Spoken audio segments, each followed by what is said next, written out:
বন্ধুরা, good morning. আজ হচ্ছে 10 আগস্ট আর দীঘায় হচ্ছে আজকে আমাদের তৃতীয় দিন বলতে পারো। দীঘায় আজকে আমাদের লাস্ট দিন। তো সকাল সকাল উঠে রেডি সেডি হয়ে গেছি। আর আজকের ব্রেকফাস্টটা নিচেই গিয়ে করব, মানে নিচের রেস্টুরেন্টে একদিনও খাওয়া হয়নি, তো ভেবেছিলাম আজকে নিচে গিয়ে মানে ব্রেকফাস্টটা সারবো। তো রেডি সেডি হয়ে একদম চলে গেছিলাম নিচেই। তো ব্রেকফাস্টটা করে নিয়েছিলাম আর তারপরে আমরা বেরিয়ে গেছিলাম। আজকে যাব তাজপুরে। তাজপুরে আছে একটা লাইট হাউস, আর যেটা দেখার জন্যই আমরা চলে গিয়েছিলাম তাজপুরে। তো প্রথমেই লাইট হাউসে গিয়ে টিকিটটা কেটে নিয়েছি আর এখন যাচ্ছি লাইট হাউসের ওপরে।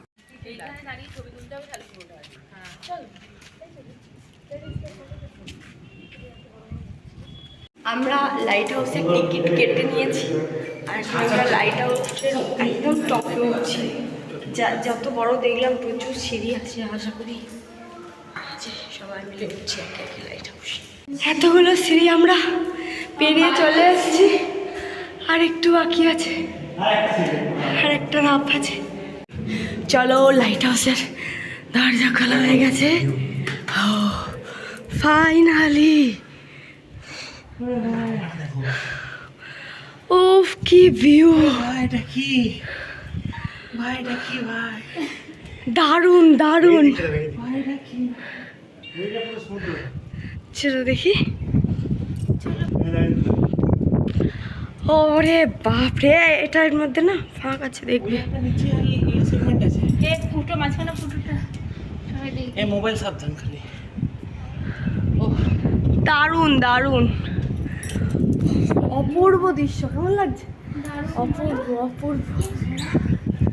উপর থেকে লাইট হাউস দারুণ লাগলো দেখতে। উঠতে হয়তো একটু কষ্ট হলো, কিন্তু দারুণ লাগলো। প্রায় 100টার ওপরে। এটা কতটা হবে তাও? 10তলা, প্রায় 10তলা। হ্যাঁ, আমি দেখেছি, ওটা ছবি তুলেওছি। আমরা এখন নিচে নামছি, দেখা হয়ে গেল। দারুণ লাগলো দৃশ্যটা দেখছি, মানে উঠেই একদম এত সুন্দর চারিদিকে সবুজ আর সবুজ, আর ওই জল, মানে সমুদ্রের জল দেখছি, এতটা সুন্দর লাগছে। দারুণ দারুণ অপূর্ব দৃশ্য। দীঘা এলে এটা আসা মাস্ট, মানে যারা যারা আসবে তাদের এটা আসতে আমি বলছি। দারুণ লাগবে আবার এসে দেখতে, দারুণ দৃশ্য। কতবার যে দারুণ বললাম।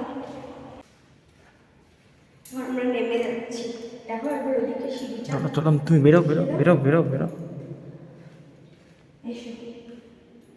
নামো নামো নামো।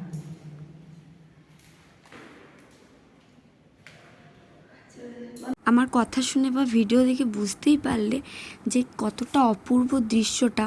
যদি না বিশ্বাস হয়, একবার দীঘা এসে কিন্তু এই জায়গাটায় আসবে, মানে এতটা অপূর্ব লাগছে, এখনও বলে যাচ্ছি।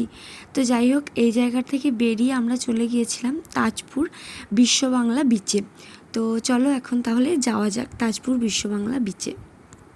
চলে এসেছি তাজপুর বিচে, প্রচুর রোদ।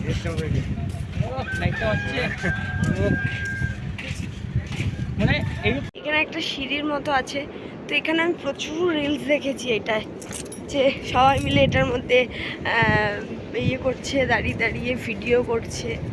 এই জায়গাটা আসার বেশ ইচ্ছা ছিল, কিন্তু ব্যাপারটা হচ্ছে আমি যে রিলসটা দেখেছিলাম তখন জোয়ার ছিল, আর পুরো এই জায়গাটায় বসে আছে সবাই, তো জল গিয়ে লাগছে। কিন্তু এখন ভাটা পড়ে গেছে, কিছু করার নেই। রিলসের মতো রিয়ালিটিটা হলো না।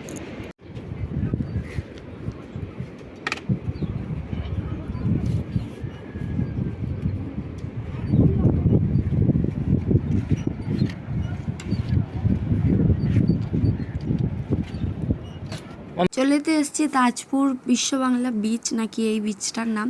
তো যাই হোক, এই বিচটা খুবই নিরিবিলি শান্ত ছিল, আর যে টাইমে গেছি সেই টাইমটা ভাটা পড়ে গেছে, মানে সেরকম জল ছিল না। তো একটু ঘোরাঘুরি করলাম, তারপর এখানে বিক্রি হচ্ছিল কামরাঙা, তারপরে আমরা অনেক কিছু বিক্রি হচ্ছিল, আইসক্রিম এইসব খেলাম। তো খাওয়া দাওয়া করে এখন আমরা চলে যাচ্ছি। আর এইটা হচ্ছে সবথেকে সেরা জায়গা, যেটা হচ্ছে এই মেরিন ড্রাইভ। মানে আমরা এদিকে গাড়ি করে যাচ্ছি আর পাশেই সমুদ্র, কী যে ভালো লাগছে। আর সবথেকে বেশি এটা এনজয় করেছে আমার বড়মশাই। মানে ওই যে পাশে সমুদ্র, গাড়ি চালাচ্ছে, মানে এই দৃশ্যটা ও এখনও ভুলতে পারছে না বাড়ি আসার পরও। তো যাই হোক, এখন আমরা চলে যাচ্ছি হোটেলে। তো একটু মনটা খারাপ খারাপ করছে, মনে হচ্ছে দিনগুলো কত তাড়াতাড়ি পেরিয়ে গেল।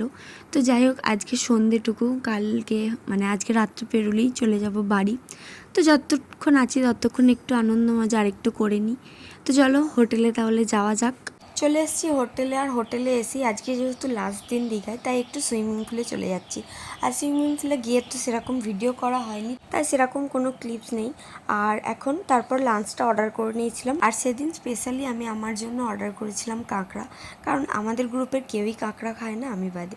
তো যাই হোক, দুপুরবেলা খাওয়া দাওয়া করার পর একটা টাইমও নষ্ট করিনি, একদম রেডি হয়ে গেছিলাম। আর এখন রেডি সেডি হয়ে যাচ্ছি দীঘার সায়েন্স সেন্টারে, আর যেটা কিন্তু আমাদের হোটেল থেকে একদমই কাছে, প্রায় ওই 500 মিটারের রাস্তা। তাই আর গাড়ি বের না করে একদম হেঁটে হেঁটেই চলে গেছিলাম দীঘার সায়েন্স সেন্টারে।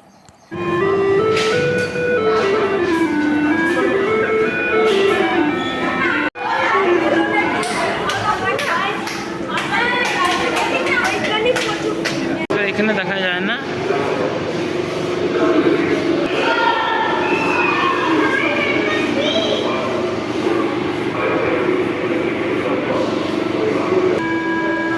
আমি ধরে থাকছি।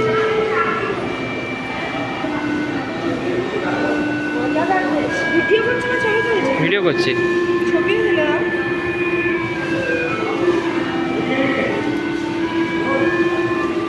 অনেকগুলো আমি আছি।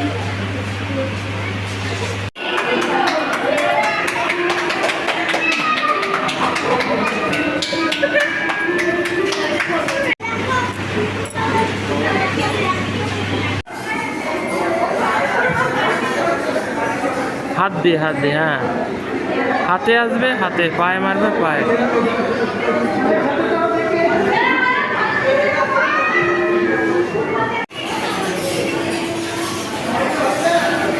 তো সায়েন্স সিটি থেকে এখন বেরিয়ে পড়েছি, আর আমি যে কি মজা পেয়েছি এই জায়গাটায় গিয়ে, না গেলে হয়তো খুব বড় মিস করে যেতাম। তো যাই হোক, মানে দীঘার প্রত্যেকটা জায়গায় সুন্দর, কিন্তু আমি এই জায়গাটায় গিয়ে যেন বেশি আনন্দ করেছি। তো এখন চলে এসেছিলাম হোটেলে, কারণ আমাদের স্ন্যাক্স খাওয়ার ছিল, আর তার জন্য হোটেলে চলে এসেছিলাম। আর স্ন্যাক্সে দিয়েছিল ফ্রেঞ্চ ফ্রাই আর কফি। তো ওই সব খেয়ে আমরা চলে গিয়েছিলাম আবার বিচে। বিচটাও যেহেতু আমাদের হোটেল থেকে একদম কাছে ছিল, তো রুমে বসে ফালতু ফালতু কী করবো, ওই জন্য বিচের ধারে গিয়েছিলাম। আর সেদিন তো বিচে ছিল প্রচণ্ড পরিমাণে জোয়ার। তো যাই হোক, এরমভাবেই দীঘার ভ্লগগুলো কাটলো, মানে দিনগুলো কাটলো, আর সাথে তোমরা ভ্লগগুলোও দেখতে পেলে। তো কেমন লাগলো না লাগলো অবশ্যই জানিও। তো চলো রাতের ডিনারটা করে নিই। আজকের ভ্লগটা এতটুকুই। Bye, good night.